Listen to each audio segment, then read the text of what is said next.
સર્વ હરિભક્તોને જય શ્રી સ્વામિનારાયણ, જય શ્રી કૃષ્ણ. પ્રમુખ સ્વામી મહારાજ કહેતા, આ દુનિયામાં અપેક્ષાઓ બહુ છે. સમાજ દરેક વ્યક્તિ પાસે કંઈક ઈચ્છે છે, પરંતુ ખાસ કરીને પુરુષ માટે સમાજની અપેક્ષાઓ અલગ રીતે કાર્ય કરે છે. જો કોઈ પુરુષ પાસે દિશા ન હોય, જવાબદારી ન હોય, કમાણી ન હોય તો તેને તરત જ નબળો ગણવામાં આવે છે. ક્યારેક તો પોતાના લોકો પણ સમજ્યા વગર કઠોર શબ્દો બોલી દે છે. આ વાત કઠિન લાગે, પરંતુ એ વાસ્તવિક છે. પણ પ્રશ્ન એ છે, આ દબાણોથી આપણે તૂટવાના કે ઘડવાના? શાસ્ત્રોમાં ભગવાને શીખ્યું છે કે સાચી શક્તિ બહારથી નહીં, અંદરથી હોવી જોઈએ. ભગવાન સ્વામિનારાયણ એ જીવનમાં શિસ્ત, નિષ્ઠા અને જવાબદારી પર ભાર મૂક્યો હતો. મજબૂત બનવું એ અહંકાર નથી. મજબૂત બનવું એટલે જવાબદારી સ્વીકારવી. જે પોતાના જીવનની જવાબદારી લે છે તેને દુનિયાની ટીકા હલાવી શકતી નથી.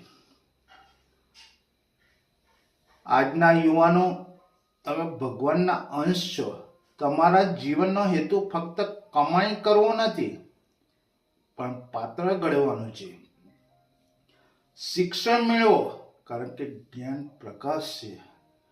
કુશળતા શીખો, કારણ કે કાર્ય પૂજા છે. શિસ્ત રાખો, કારણ કે શિસ્ત વિના સિદ્ધિ નથી. યોગ્યતા આદર અપાવે છે, સ્વતંત્રતા ગૌરવ આપે છે. જવાબદારી આત્મવિશ્વાસ આપે છે. મન, વાણી અને કર્મમાં મજબૂત બનો. પ્રમુખ સ્વામી મહારાજ હંમેશા વારંવાર કહેતા, બીજાને બદલો નહીં, પહેલા પોતાને બદલો. જો તમે અંદરથી મજબૂત છો તો બહારથી પરિસ્થિતિઓ તમને હલાવી શકતી નથી. દુનિયા કઠોર હોઈ શકે, પણ તમે સંયમી રહો. દુનિયામાં માંગણી કરતી હોઈ શકે, પણ તમે તૈયારી રાખો.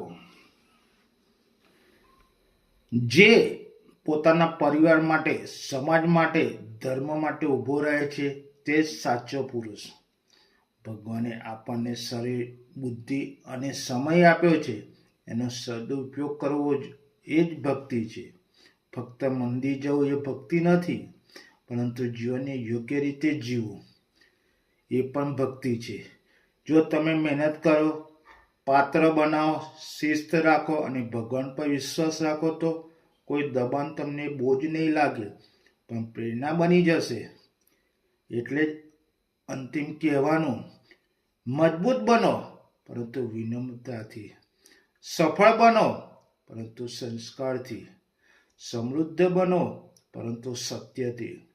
ભગવાન પર વિશ્વાસ રાખો, પોતાને ઘડો અને જીવનને એક ઉત્તમ ઉદાહરણ બનાવો. મારા શબ્દ તમારા પરિવાર મિત્રોને શેર જરૂરથી કરજો. જય શ્રી સ્વામિનારાયણ, જય શ્રી કૃષ્ણ.